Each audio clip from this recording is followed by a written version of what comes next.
Antes que nada, un saludo especial a los señores miembros de la Junta. Le tenemos al síndico de la Contraloría acá con nosotros. ¿Verdad? Gracias por estar presente. Un viejo amigo de la casa, don Ángel, ¿verdad? Que no por ser viejo amigo es viejo, ¿verdad? Sino un antiguo amigo, ¿verdad? De la casa.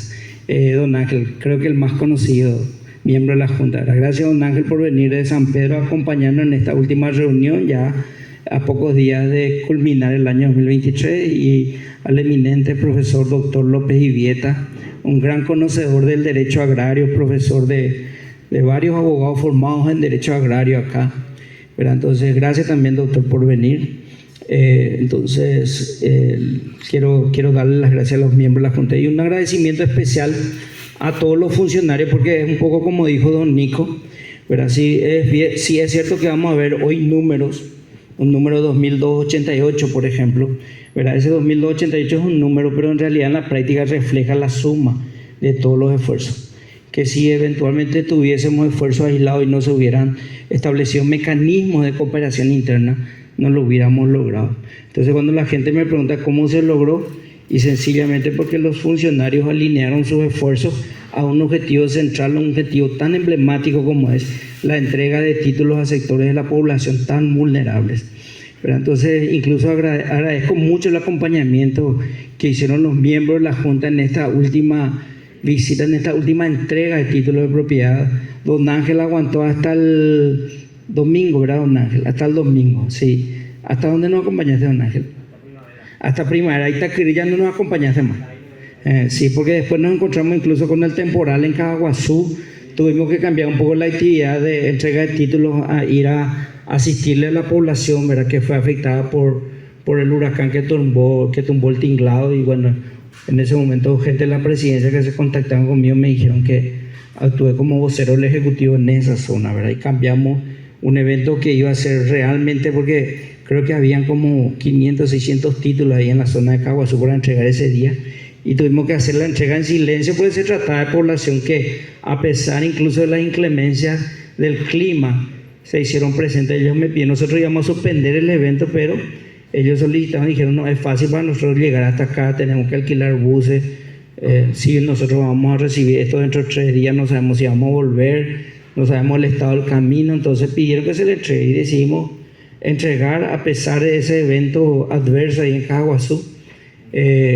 Entregamos por pedido los líderes comunitarios. Bueno, entonces, si hoy vamos a hablar de logros, esos logros se los debemos a todos ustedes, ¿verdad? Al hecho, como les decía, de alinear sus esfuerzos, y a los miembros de la Junta de haber apoyado en todo lo que corresponde a la planificación, en todo lo que corresponde a la determinación de una política, ¿verdad?, de reforma agraria, vamos a decir, ¿verdad? Entonces, ¿verdad?, no es un logro individual, como dice el presidente de la República, no hay logros individuales, sino hay logros de equipo, ¿verdad? Esto no iba a ser posible si es que no trabajábamos en equipo como lo estuvimos haciendo, ¿verdad? Van a ver ustedes incluso algunos videos donde funcionarios bajaban en cajas y los títulos. Estuvimos trabajando domingo a la tarde, a la noche, ¿verdad? Entonces, este logro se le debe al funcionariado en sí del INDER, que ha demostrado tener esa sensibilidad social para con los compatriotas. Entonces, vamos un poco a la siguiente lámina, más como primer, digamos, resultado positivo de este año podemos mencionar la entrega masiva de títulos de propiedad. Justamente esa es la foto de Caguazú. Y básicamente, para poder, esto es un poco lo que le dicen la estandarización, le dicen los estadísticos. ¿Qué significa eso? Significa que como no puedo hacer comparaciones de 4 meses de gobierno, 5 meses de gobierno, no puedo compararlo con un año, ¿verdad? Son, digamos que variables diferentes, unidades de medida diferentes, sería comparar peras y manzanas. Entonces, la única forma de hacer es tomando la cantidad de títulos finiquitados, definitivos finiquitados, ¿verdad?, dividiendo entre el tiempo, ¿verdad? Y un año tiene 365 días, y esto se dividió entre 4 meses del gobierno del presidente Peña versus 8 meses de enero a agosto del presidente Mario Abdo Benítez. Y este es el resultado un poco, ¿verdad? El primer gran logro. O sea, si yo veo cuánto es la relación de esto, dividió el promedio histórico, sería de 3 títulos por día en términos de finiquitados, definitivos y finiquitados, ¿verdad? Serían 22,1 en comparación a 3 títulos por día de títulos definitivos, ¿verdad? Entonces, una cosa llamativa, por eso marcamos en rojo, ¿verdad? Que hay aparentemente ciclos políticos que le golpean bastante al INDER, ¿verdad? Entonces, por ejemplo, periodos, ya acá estábamos levantando con el CIR, ¿verdad? Comienza el CIR, se empieza a levantar el número de 1.9 a 2.5 por día, pero en el 2018 se viene para abajo nuevamente porque hubo cambio de gobierno. Posteriormente, acá se nota también la misma cosa, ¿verdad? Había un intento por despegar definitivamente 5,6 títulos, ¿verdad? Pero nuevamente viene un ciclo político, cambio de gobierno y lo golpean nuevamente llevándolo casi la mitad de lo que venía haciendo históricamente, ¿verdad? Entonces, esos dos datos me preocuparon bastante, ¿verdad? Por el hecho de que una institución técnica como el INDER, que si bien es cierto tiene interrelación con lo político, no puede estar en lo político. El INDER tiene una función técnica, una misión técnica, ¿verdad? Pero el ciclo político no debería afectarle de esta manera, ¿verdad? Entonces hay que buscar un poco la independencia del ciclo político en la gestión interna, en lo que corresponde a la misión. En la relación en el campo siempre vamos a tener, ¿verdad?, relaciones políticas, porque tenemos que relacionarnos con el padre de familia, con el dirigente de la colonia, con el intendente, con el diputado departamental, con el senador, con el gobernador, con los concejales departamentales, con los concejales municipales. Con ellos estamos obligados a relacionarnos en el proceso justamente de interactuar con la población, y don Ángel sabe bien eso, hay que relacionarse, y si no nos relacionamos, bueno, vamos a tener inconvenientes, pero al interior de la institución, la designación de los técnicos, ¿verdad?, la forma de trabajo, la metodología que vamos a implementar, no puede estar politizado, porque ahí se nos vienen los números hacia abajo, y básicamente dejamos de cumplir lo que dice nuestra carta orgánica, ¿verdad? Pero eso es lo que me dice el ciclo político. El ciclo político le golpea bastante a la institución. Entonces hay que ir viendo cómo desarrollar un concepto basado en el Instituto de la Excelencia, formar técnicamente a nuestra gente y ubicarnos como uno de los institutos de mayor excelencia del país, ¿verdad? Tenemos que empezar a tecnificar la institución, tenemos que empezar a que las decisiones sean técnicas más que políticas, ¿verdad? Entonces tenemos que empezar a trabajar en esa agenda de un instituto de la excelencia. Y yo sé que ahí el profesor López Ivieta incluso ya está teniendo algunas ideas, estuvimos conversando esta mañana, ¿verdad? Entonces yo creo que vamos a empezar a trabajar en el concepto del instituto de la excelencia. Siguiente, ¿verdad? Acá está un poco en términos ya, justamente en términos de comparación. Nosotros tenemos una época previa al CIR, ¿verdad?, donde podríamos decir que la cantidad de títulos eran 705 aproximadamente definitivos finiquitados, y tenemos el periodo del CIR, subió bastante acá de 705 a 927, ¿verdad? Luego subió un poco, principalmente lo que corresponde ese último año antes de lo político. El 2022 fue un buen año para el INDER porque se alcanzaron 2.000 títulos por año, fue un año bastante bueno. El 2023 es lo que vino otra vez para abajo, donde en 8 meses se alcanzó cerca de 570 títulos, ¿verdad? Pues 574 específicamente en la estadística. Entonces, ¿verdad?, esto es básicamente lo afectado por lo político, y esto es un poco lo que el equipo ha logrado en este tiempo, ¿verdad? Es algo histórico, algo imposible, se creía como imposible, pero fue gracias al esfuerzo y gracias a que nos pusimos la camiseta de la institución y empezamos, y literalmente sudamos, ¿verdad? En esta última entrega literalmente sudamos, ¿verdad? Porque hacía un calor terrible en los diferentes lugares donde asistimos, ¿verdad? Siguiente. Este también es un dato sumamente relevante. Nosotros tenemos, ¿verdad?, hicimos unos cálculos cuando el CIR se llamaba Gerencia de Ingeniería, ¿verdad?, cuánto costaba todo el conjunto de trabajo para hacer el relevamiento de los datos, ¿verdad?, para poder inscribir los títulos, cuánto costaba hacer eso. Y por cada título en la época de la gerencia de ingeniería, $2.270 aproximadamente, ¿verdad? Esto cae bastante con el CIR. Acá no se bajó mucho los costos, y esto Bernardo conoce muy bien, ¿verdad? No se bajó mucho los costos porque acá se tuvo que absorber muchos costos fijos.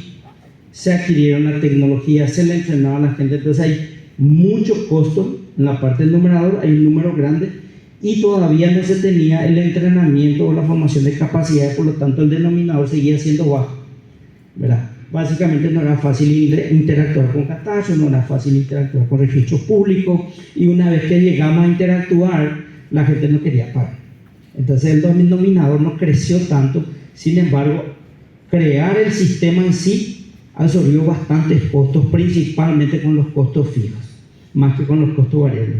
Y esto nuevamente encontramos así, ¿verdad? Tiene que ver básicamente con el ciclo político, tiene que ver con la forma como eventualmente se pudo haber utilizado el presupuesto en sí. Llevó nuevamente a un crecimiento del costo unitario de 2230, o sea, como dijimos, un gran costo, un gran número en el numerador, pero un número muy pequeño en el denominador.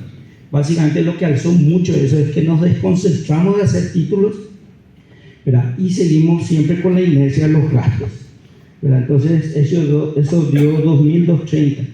Y finalmente, ¿verdad? Si nosotros hacemos la comparación de lo que se gastó en los 4 últimos meses dividido la cantidad, eso da $140 por cada título, ¿verdad? Ahora, esto es básicamente pararse sobre hombros de gigantes, como dicen, no es que demasiado vale firma y nosotros mágicamente bajamos los costos. El tema nomás es que había mucha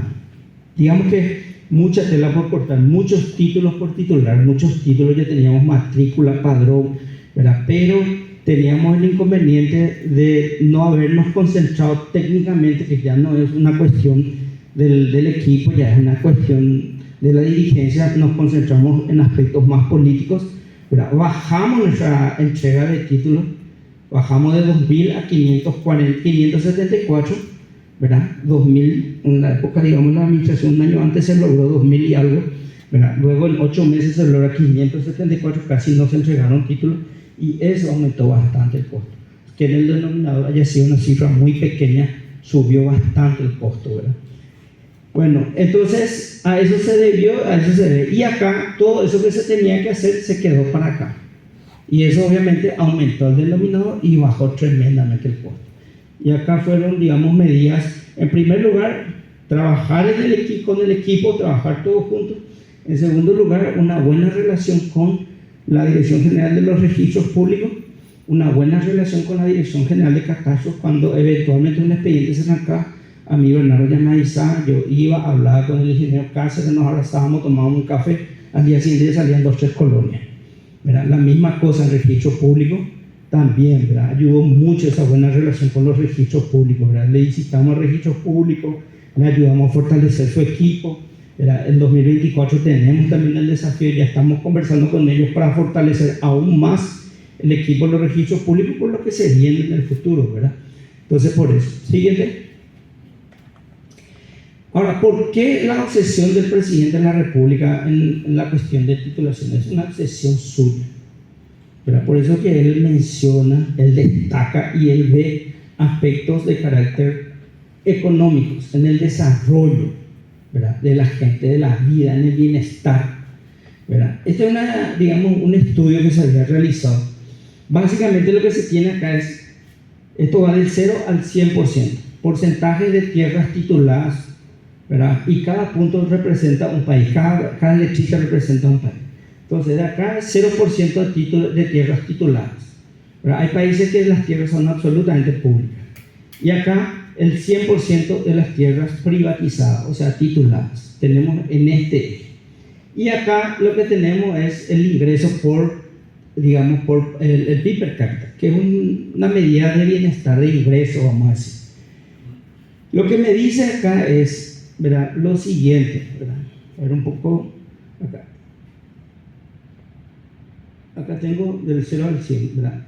Países que no tienen ¿verdad? La fracción de tierra no titular, en realidad es acá tierra no titular, no es titular. La tierra es la contraria, tierra no titular.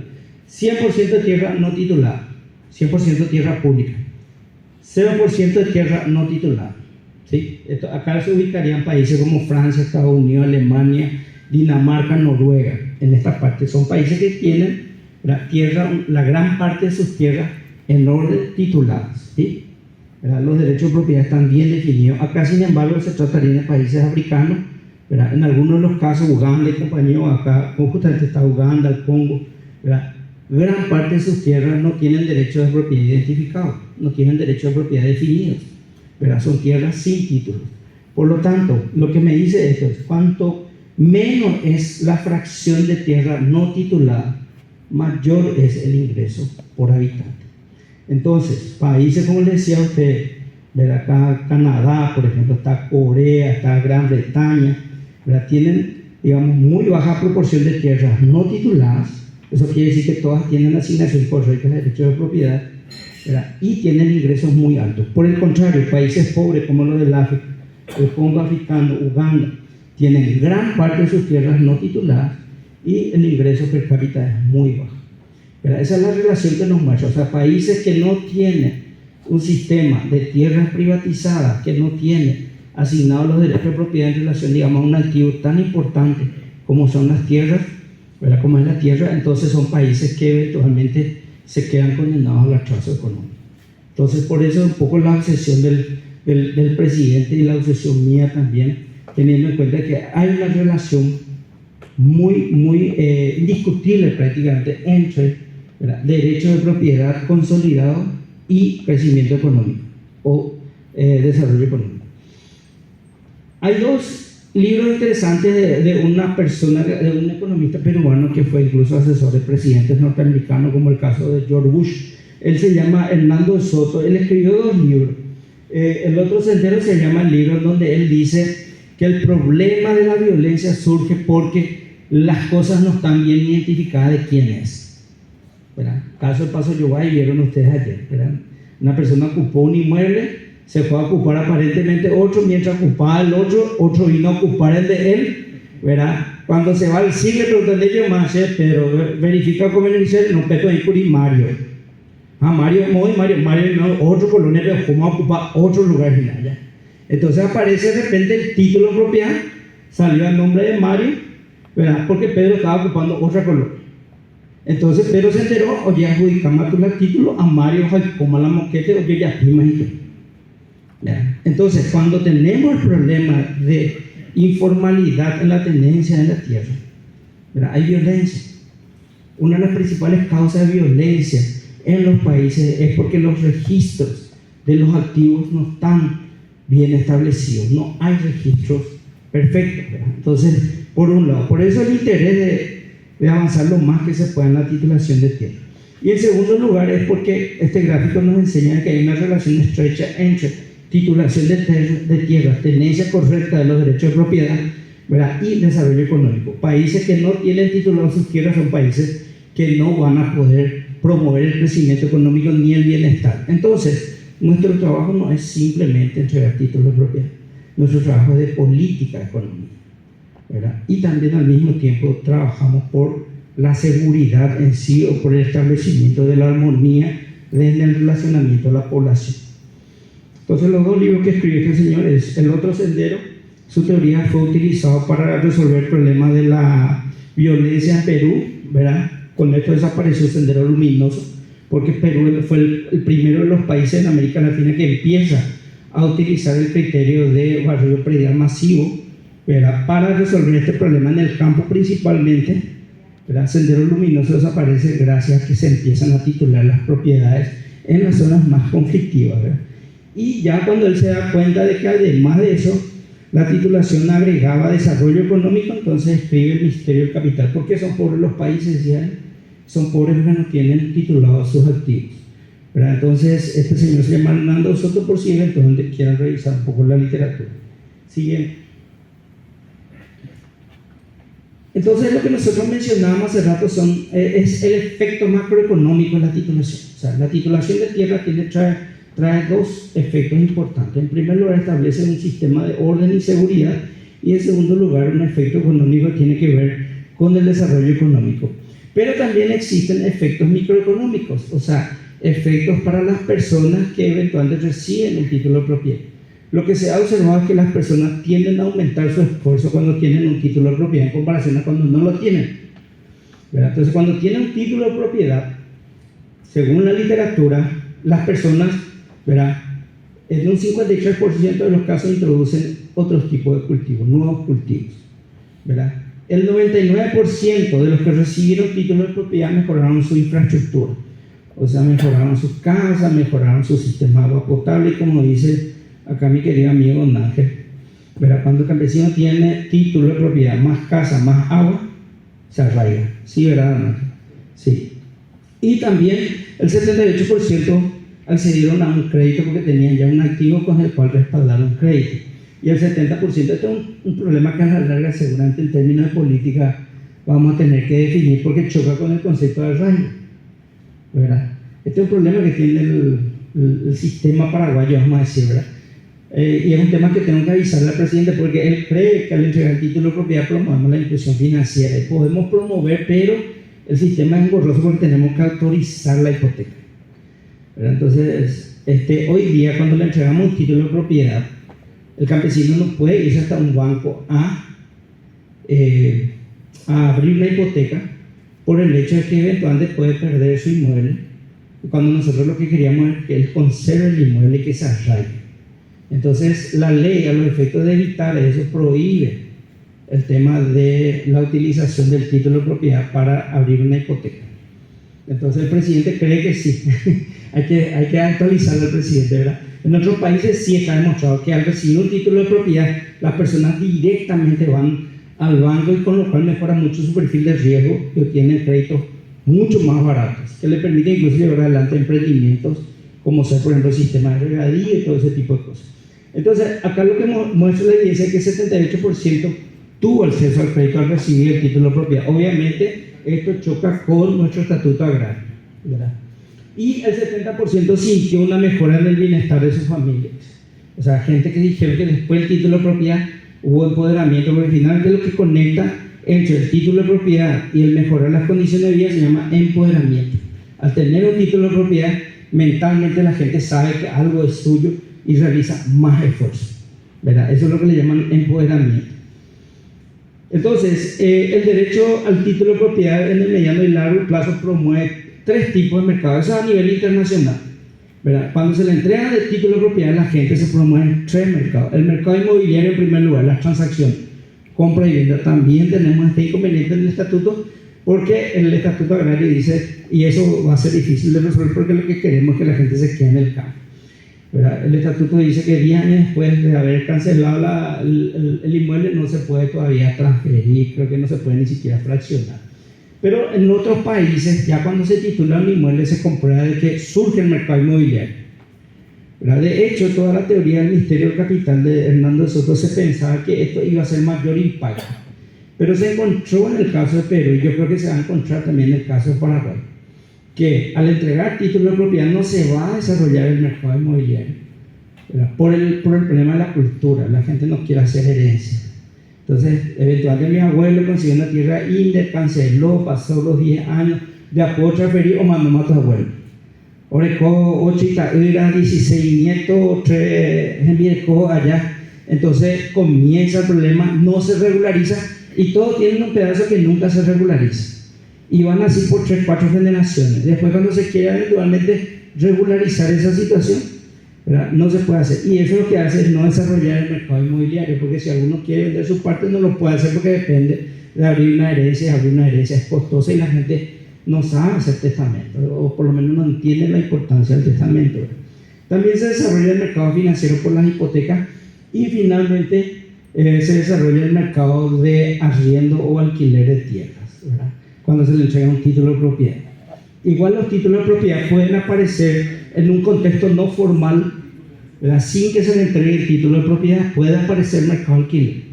Pero lo que dicen las investigaciones, ¿verdad?, o sea, lo que dicen las investigaciones es que al desarrollarse el mercado de alquiler de tierras sin título de propiedad, es un mercado informal. Luego el propietario de la tierra recibe el 30% menos en promedio de lo que recibiría si tuviese un título de propiedad. ¿Por qué ocurre eso? Porque el que quiere arrendar quiere seguridad también. Entonces yo le puedo arrendar hoy a alguien, ¿verdad?, y ese alguien dice, bueno, te arriendo este año, no sé si el año que viene le voy a arrendar a la misma persona, a pesar de que esa persona querría que le arriende otra vez. Entonces, ¿el qué hace? Él extrae del suelo lo que puede y lo invierte en el suelo. Sin embargo, si yo le doy garantías de que se le puede arrendar por 5 años, se pueden firmar contratos de largo plazo, 5 años, 10 años, la persona que alquila va a invertir en ese terreno, puede llegar a realizar agricultura de precisión y todo ese tipo de cosas, ¿verdad? Y el propietario de ese inmueble puede llegar a recibir hasta 30% más de lo que está recibiendo en el mercado informal de la renta. Este mercado hoy existe en Paraguay, solamente que es no formal, ¿verdad? Que no se habla de otra cosa, ¿verdad? Pero hoy existe en Paraguay el alquiler de tierra. Siguiente. Segunda gran medida tiene que ver un poco con una política social y una facilitación del acceso al título, ¿verdad? Entonces, justamente en una conversación que tuvimos con don Ángel en su casa en San Pedro, ¿verdad? Don Ángel me había dicho, creo que es el tercer o cuarto día que había asumido, me dijo don Ángel, ¿verdad? Presidente, tasa en tiempo, ahora yo copan y captura, ahora es primera cuota y captura pagada, es la entrega inicial, porque era el 3% nomás. Entonces, en un inmueble hicimos un caso, un ejemplo de la germanina, ¿verdad? La germanina, 10 hectáreas, casi 1 millón de guaraníes en la hectárea, ¿verdad? Entonces, 10 hectáreas, una persona que recibe 10 hectáreas, 3% era 300.000 guaraníes. Pues acá es, ¿verdad? Me decía don Ángel. Sin embargo, ¿verdad? Había una normativa que era del año 2011 que establecía una tasa de interés de 12% sobre saldo, ¿verdad? Entonces, ¿qué es lo que ocurría? 10 anualidades, 1 millón nomás era el pago del capital, o sea, el pago de la tierra. Pero el interés más las recargas le llevaba aproximadamente a 1.300.000, 1.400.000 adicional. Entonces la persona creía que 1 millón nomás tenía que pagar. Así me había dicho don Ángel, ojo paga más la 1 millón, no mongrera te incure, ojo paga más. Y finalmente se encontraron, no, o sea, 1 millón, no, otra vez no hay 1 millón, no me ni lo tengo, no, vos tenías que traer 2.500.000. Y la gente se retiraba y no pagaba, ¿verdad? No pagaba, dejaba de pagar, ¿verdad? Entonces se producía un círculo vicioso, como nadie pagaba por su terreno, ¿verdad? El INDE tampoco tenía ingresos, ¿verdad? Y tampoco removíamos la tasa de interés porque pensábamos que eso nos iba a dar plata, ¿verdad? Y finalmente nadie pagaba. Entonces hablamos con el presidente y el presidente incluso el día que tuvimos el evento en Barberocue me instruye a modificar las tasas de interés. Y en la reunión que tuvimos posteriormente le mostramos toda la evaluación de impacto y el presidente optó por bajar del 12% al 4% para los varones, del 12% al 0% para las mujeres, ¿verdad? Entonces se espera que en los próximos años esto tenga un impacto en el campo y en la titulación siguiente. Y le voy a explicar en los fundamentos por qué es importante ese 0% para la mujer. En primer lugar ocurre lo siguiente: si nosotros vamos a cuidar, finalmente ese 0% tiene que ver más con un mecanismo de protección a la niñez, a los niños, que a cualquier otra cosa. Cuando normalmente la gente se casa, un inmueble está en nombre del varón, ¿verdad? Si el varón eventualmente es alcohólico, si el varón eventualmente tiene 4 mujeres, le lastima a su esposa, ¿verdad? Los niños están presenciando eso, ¿verdad? Entonces, si la mujer decide dejarse el varón, ¿qué es lo que ocurre? Y eso ocurre mucho en el campo, o sea, que el 80% de los casos es así, ¿verdad? El inmueble está en nombre del varón y al que se le termina echando a la mujer con sus 6, 7 hijos a la calle. Ella es la que tiene que abandonar el hogar, ¿verdad? Y los más desprotegidos son los niñitos. Si logramos revertir eso y que el inmueble quede a nombre de la mujer, ¿verdad? O el varón se porta bien, ¿verdad? O eventualmente en una separación él tiene que abandonarlo. Esa es el principal objetivo de una política que promueve la titulación a nombre de la mujer, ¿verdad? No es una cuestión sesgada que tiene que ver con la Agenda 2030, no. Tiene que ver con mecanismos de protección social orientado principalmente a la infancia, ¿verdad? Porque cuando se produce un quiebre familiar, en la tradición nuestra, la mujer es la que abandona la mujer con los hijos, ¿verdad? Entonces hay que protegerla a los niños, ¿verdad? Entonces esta es un poco la decisión que se tomó. Esto lo que lleva es que los inmuebles bajen en un 40%, o sea, el acceso al inmueble en un 40% se reduzca a favor de la mujer, ¿verdad? Y 27% en favor de los hombres. Actualmente el 30% de los inmuebles nuestros están a título a nombre de la mujer. La idea es llegar a un 50-50, 60-40, pero la idea es modificar ese esquema, ¿verdad? Incentivar para que se titule el nombre de la mujer. ¿Por qué también es importante, verdad? O sea, principalmente siempre mirando en los niños.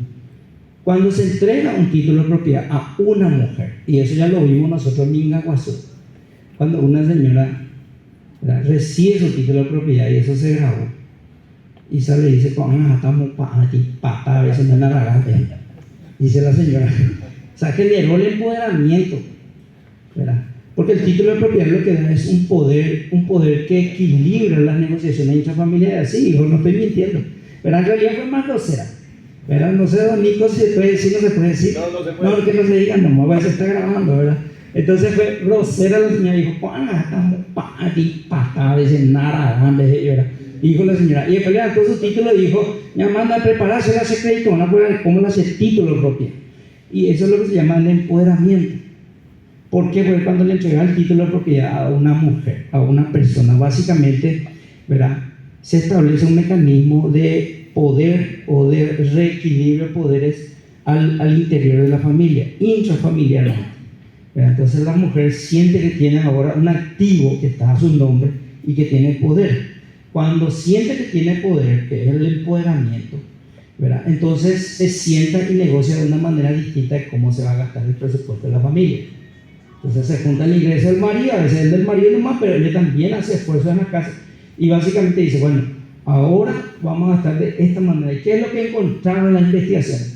Que cuando se le otorga un título de propiedad a una mujer, comparado con una mujer que no tiene título de propiedad, la alimentación, la comida, la calidad de la comida, las calorías que consumen los niños de ese hogar con título sube 20% o es 20% más que un hogar donde la mujer, ¿verdad?, que no tiene título, ¿verdad? El rendimiento de los niños, el rendimiento escolar de los niños es 40% superior al promedio, 40% en un hogar donde la mujer tiene título de propiedad, ¿verdad? La tercera cosa que se encontró es que son hogares que diversifican más, porque obviamente la mujer sabe qué cosas son las que se tienen que consumir, qué cosas no consumir, por lo tanto toma decisiones, ahora que tiene más poder, influye en las decisiones del gasto, ¿verdad? Entonces dice, bueno, vamos a hacer nuestra propia huerta, vamos a tener locotes, vamos a tener zanahorias, todo ese tipo de cosas, y lleva una se observa una mayor diversificación en ese hogar con título de propiedad.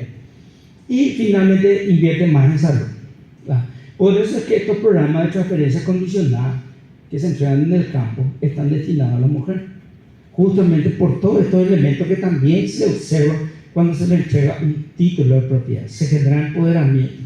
Ningún solo caso, copona, creo que se llama ese programa, se le entrega al varón, se le entrega a la mujer, ¿verdad? Bueno, siguiente. El tercer gran, digamos, logro, o sea, el primero era la titulación masiva, el segundo era la política social de reducción de tasa de interés, y el tercer gran logro creo que es un paso gigante, ¿verdad?, donde acá el gerente de créditos tuvo un papel muy relevante junto con el director de informática, ¿verdad? Trabajaron en la creación de un sistema que va a permitir el cobro digital en el campo, ¿verdad? O sea, ya firmamos los convenios, en este momento se están haciendo las pruebas, estimamos nosotros que para la segunda semana de enero más o menos, para el 15 de enero en adelante, ya estaría en fase de producción el sistema y la gente va a poder ir hasta una despensa a pagar su lote, ¿verdad?, tener una aplicación, ver el estado de cuenta y también va a poder tener acceso porque al firmar el convenio con estas dos corporaciones de boca de cobranza, también entramos en las entidades de medio pago electrónico y también se estaba trabajando para entrar en la banca web, ¿verdad? Entonces vamos a tener disponibles todas las plataformas para pago, para facilitación de pago. Y esto realmente es un logro tremendo, ¿verdad? Que básicamente yo le atribuiría a ese trabajo en equipo y principalmente a la gerencia de crédito con la dirección de informática y la gerencia general que se pusieron las pilas y lograron que en este tiempo se pueda llevar adelante esto. Esto va a dotar de un conjunto de beneficios muy positivos que podemos ver a continuación. Creo que están citados los beneficios. ¿Sí? Los medios de pago digitales ayudan al crecimiento económico, eso es lo que la literatura mostró, ¿verdad? De hecho, cuando el 100% de los pagos digitales, países como Alemania ya no usan más efectivo, ya usan todo medio de pago digital, ¿verdad? Y en esos países, por ejemplo, la producción total crece 3%, pero cuando se observa la tasa de crecimiento anual, ¿verdad? En países con alto nivel de pago digital se observa que el crecimiento económico es superior, en algunos casos 1% más del PIB por año, ¿verdad? Se genera mayor transparencia, trazabilidad y seguridad. Tenemos aproximadamente 53.000 beneficiarios que van a poder acceder a esta tecnología y estarán disponibles 8.000 bocas de cobranza.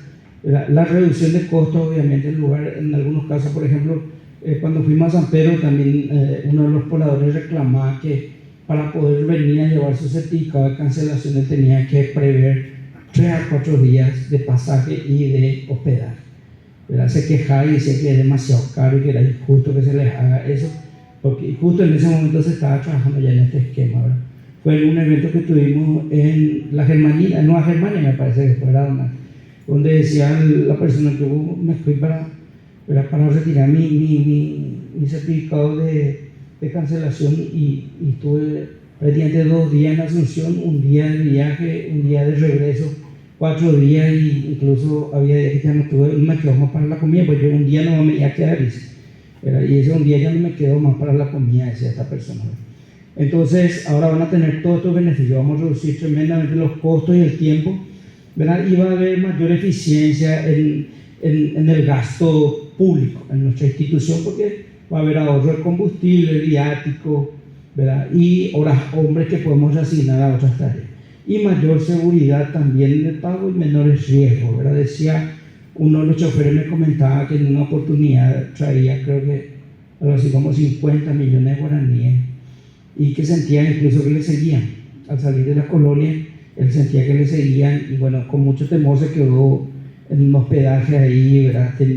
Casi no dormió toda la noche, me dijo que tenía bastante temor de que eventualmente le estén siguiendo y le roben esa plata, ¿verdad? Siguiente. Bueno, acá un poco una medida que ustedes saben, cuando vino el COVID, esto golpeó mucho el campo.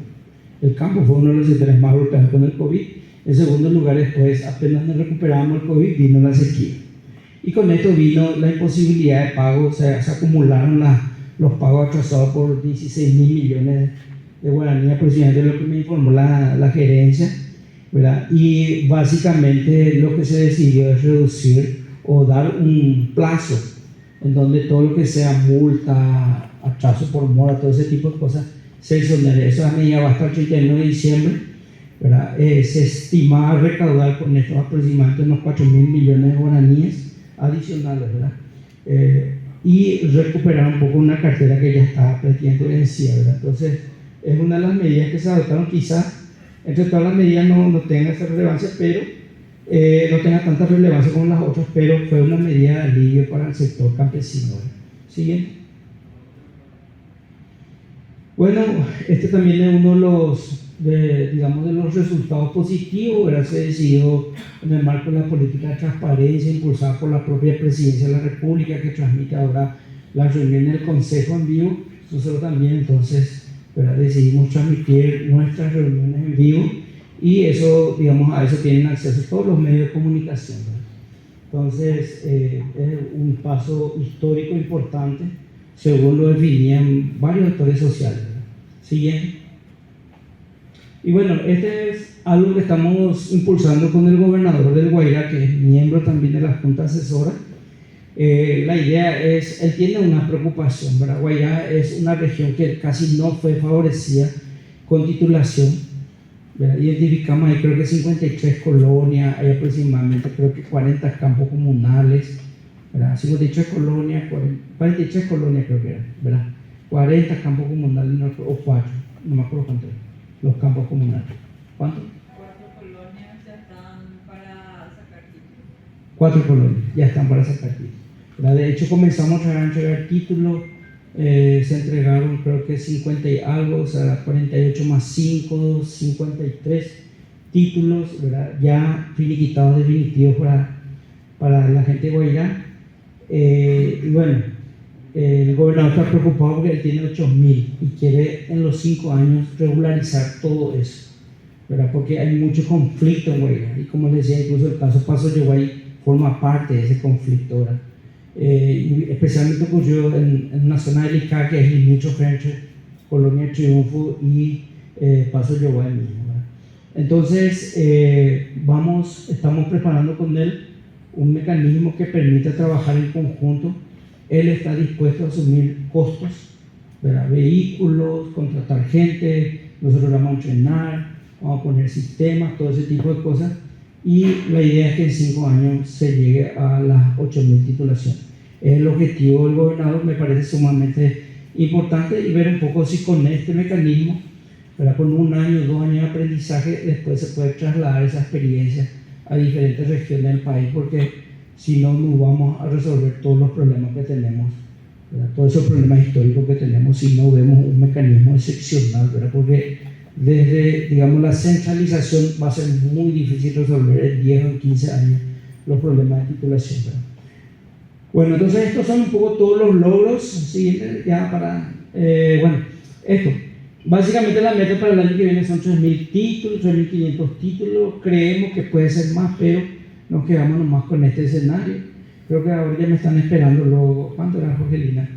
¿Verdad? Para firmar, ya para el año que viene serían 193 títulos. Ahora termina esto, me voy a firmar, ¿verdad? Y ya vamos a arrancar bien el 2024. Tenemos muchísimos casos.